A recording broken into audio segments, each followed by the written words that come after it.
بسم الله والصلاة والسلام على رسول الله وعلى آله وصحبه أجمعين، أما بعد.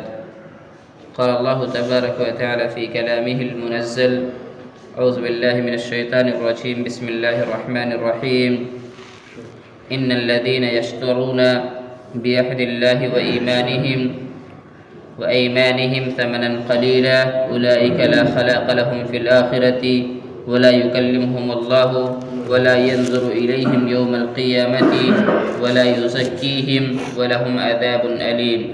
وإن منهم لفريقا يلون ألسنتهم بالكتاب لتحسبوه ومن الكتاب وما هو من الكتاب ويقولون هو من عند الله وما هو من عند الله ويقولون على الله الكذب وهم يعلمون. اللہ رب العالمین فرماتے ہیں، بے شک جو لوگ اللہ تعالیٰ کے عہد اور اپنی قسموں کو تھوڑی قیمت پر بیچ ڈالتے ہیں، ان کے لیے آخرت میں کوئی حصہ نہیں. اللہ تعالیٰ نہ تو ان سے بات چیت کرے گا، نہ ان کی طرف قیامت کے دن دیکھے گا، نہ انہیں پاک کرے گا، اور ان کے لیے دردناک عذاب ہے. مذکورہ افراد کے برعکس دوسرے لوگوں کا حال بیان کیا گیا ہے، اور یہ دو طرح کے لوگوں کو شامل ہے. ایک تو وہ ہے جو عہد الہی اور اپنی قسموں کو پس پشت ڈال کر تھوڑے سے دینی مفادات کے لیے نبی صلی اللہ علیہ وسلم پر ایمان نہیں لائے.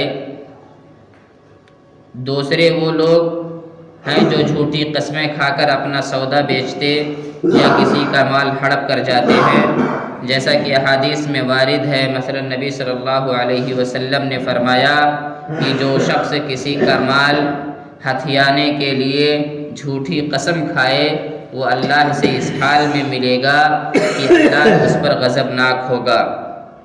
نیز فرمایا، 3 آدمیوں سے اللہ تعالیٰ نہ کلام کرے گا، نہ ان کی طرف دیکھے گا، نہ انہیں پاک کرے گا، اور ان کے لیے دردناک عذاب ہوگا. ان میں ایک وہ شخص ہے جو جھوٹی قسم کے ذریعے سے اپنا سودا بیچتا ہے. اور اس دور کے اندر چونکہ تجارت بڑھ چکی ہے، تجارت کے اندر کمپٹیشن کا ماحول ہے، جس میں لوگ زیادہ تر جھوٹی قسم کھا کر کے اپنے سامان کو بیچنے کی کوشش کرتے ہیں. ایسے لوگوں کو اللہ رب العالمین سے ڈرنا چاہیے کہ کہیں ایسا نہ ہو اللہ تعالیٰ قیامت کے دن انہیں اپنی نظر رحمت سے نہ دیکھے. اور اللہ تعالیٰ فرماتا ہے کہ ایسے لوگوں کی طرف اللہ تعالیٰ نہیں دیکھے گا، اور جس کی طرف اللہ تعالیٰ نہیں دیکھے گا اس کے لیے یہ بہت بڑی بدنصیبی کی بات ہے.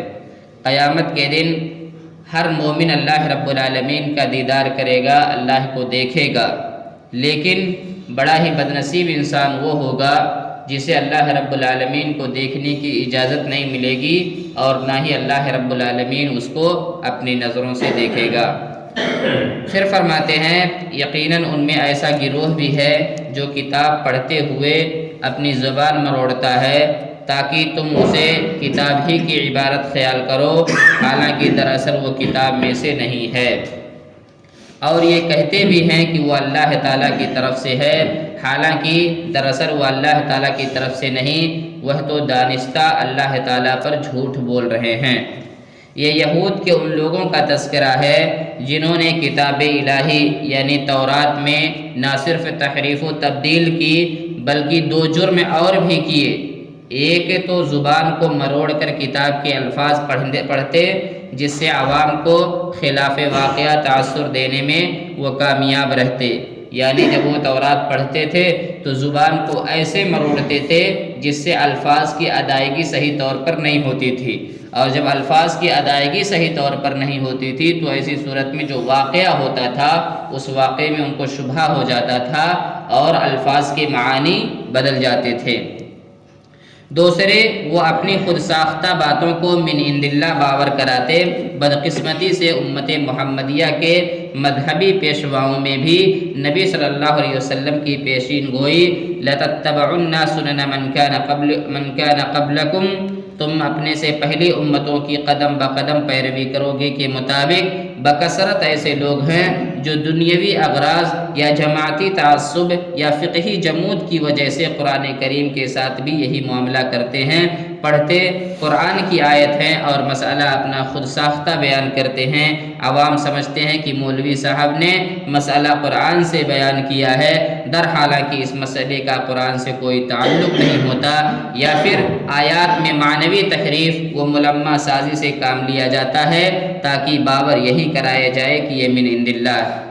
ایسا بہت سارے لوگوں سے سنا گیا ہے، بہت سارے لوگوں نے گانے بجانے تک کے آلات کو محض اس وجہ سے حلال قرار دیا ہے، ڈی جے پر ڈانس کو محض اس وجہ سے حلال قرار دیا ہے تاکہ اس کے ذریعے ان کی روزی روٹی چلے۔ خاص طور سے یہ چیز بریلوی حضرات کے اندر پائی جاتی ہے، وہ قرآن کی آیات تو پڑھتے ہیں، متشابہ آیات کو پڑھتے ہیں، لیکن ان آیات سے غلط استدلال کرتے ہیں، اور ایسا استدلال کرتے ہیں جن کا ثبوت نہ قرآن سے ملتا ہے نہ حدیث سے ملتا ہے، اور ان کا استدلال کا صرف اور صرف مقصد دنیاوی فائدہ حاصل کرنا ہوتا ہے، اپنی عوام کو بہکا کر کے اپنی تجوری بھرنا ہوتا ہے۔ ایسے لوگ حقیقت میں اللہ تعالیٰ سے ڈرتے نہیں، ایسے لوگوں کو اللہ سے ڈرنا چاہیے، کیونکہ ممکن ہے ایسے لوگوں پر اللہ رب العالمین کا عذاب آ جائے۔ آپ کو معلوم ہونا چاہیے، آپ دنیا کی تاریخ اٹھا کر کے دیکھیں، دنیا کی تاریخ اٹھا کر کے دیکھیں، جو لوگ مسلمان ہوئے ہیں، جو غیر مسلم مسلمان ہوئے ہیں، وہ حقیقت میں اللہ کا قرآن خود سے پڑھ کر کے مسلمان ہوئے ہیں، ورنہ اگر آج کے علماء کے بہکاوے میں وہ آ جاتے تو ایسی صورت میں وہ کسی بھی صورت میں مسلمان نہیں ہوتے۔ اس سلسلے میں ایک واقعہ میں بیان کرتا ہوں۔ ڈاکٹر بھیم راؤ امبیڈکر کا نام آپ سب نے سنا ہوگا۔ ڈاکٹر بھیم راؤ امبیڈکر کا تعلق چمار برادری سے تھا، یعنی وہ ہریجن تھے۔ ایک مرتبہ ہندوستان کے اندر وہ اپنی پوری قوم کے ساتھ مسلمان ہونے کے لیے آ رہے تھے، پوری قوم کے ساتھ مسلمان ہونے کے لیے آ رہے تھے۔ راستے میں ان کی ملاقات مہاتما گاندھی سے ہوتی ہے۔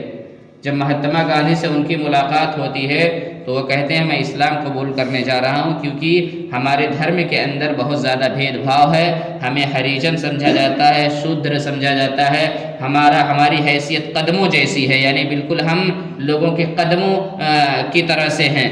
تو انہوں نے کہا، مہاتما گاندھی نے، آپ کون سا دھرم اسلام قبول کریں گے؟ بریلوی، حنفی، سکھ، عیسائی یا اس طرح کے جو بھی مذاہب مسلمانوں کے ہیں اس میں سے کون سا اختیار کریں گے؟ اس وقت بھیم راؤ امبیڈکر نے کہا، کیا مسلمانوں میں بھی ایسی چیزیں ہیں؟ تو مہاتما گاندھی جی نے کہا، ہاں ایسی بات ہے، مسلمانوں میں بھی یہ چیزیں ہیں۔ اس وقت بھیم راؤ امبیڈکر صاحب پھر دوبارہ اپنے دھرم کی طرف لوٹ گئے، یعنی چمار جو تھے، ہریجن تھے، اس ذات کی طرف لوٹ گئے اور انہوں نے اسلام قبول نہیں کیا۔ اگر ہمارے درمیان اس طرح کے اختلافات نہ ہوتے، ہم سب قرآن و حدیث کو فالو کرتے، قرآن و حدیث کے مطابق زندگی گزارتے، تو آج کی اس تاریخ میں چمار برادری جو ہے، جن کا شمار غیر مسلموں میں ہوتا ہے، وہ سارے کے سارے مسلمان ہوتے۔ لہذا ہماری اور آپ کی یہی کوشش ہونی چاہیے کہ ہم صرف اور صرف معاشرے اور سماج بلکہ دنیا کے اندر خالص کتاب و سنت کی تعلیم کو فروغ دیں، قرآن و حدیث کی تعلیم کو فروغ دیں، اور یہ تعلیم منہج سلف کی روشنی میں ہونی چاہیے۔ منہج سلف سے مراد صحابہ کرام نے قرآن کی جس آیت کی تفسیر کی ہے، ہمیں وہی تفسیر ماننی ہے، کسی اور کی تفسیر نہیں ماننی ہے۔ صحابہ کرام نے کوئی اور تفسیر کی، بعد میں آتے ہیں علماء اس کی کوئی اور تفسیر کرتے ہیں، تو ایسی صورت میں ہمیں صحابہ کی تفسیر کو ماننا ہوگا، کسی عالم کی ذاتی اجتہاد کو نہیں ماننا ہوگا، کیونکہ صحابہ کرام رضی اللہ تعالی عنہم اجمعین جو تفسیر کریں گے وہی درست ہوگا، کیونکہ صحابہ کرام نے ہی نبی صلی اللہ علیہ وسلم کا زمانہ پایا ہے۔ لہذا جو نبی صلی اللہ علیہ وسلم سے زیادہ قریب تھے وہی زیادہ حق جانیں گے۔ اللہ تعالیٰ سے دعا ہے، اللہ تعالیٰ ہم تمام مسلمانوں کو کتاب و سنت کے مطابق زندگی گزارنے کی توفیق عطا فرمائے۔ آمین۔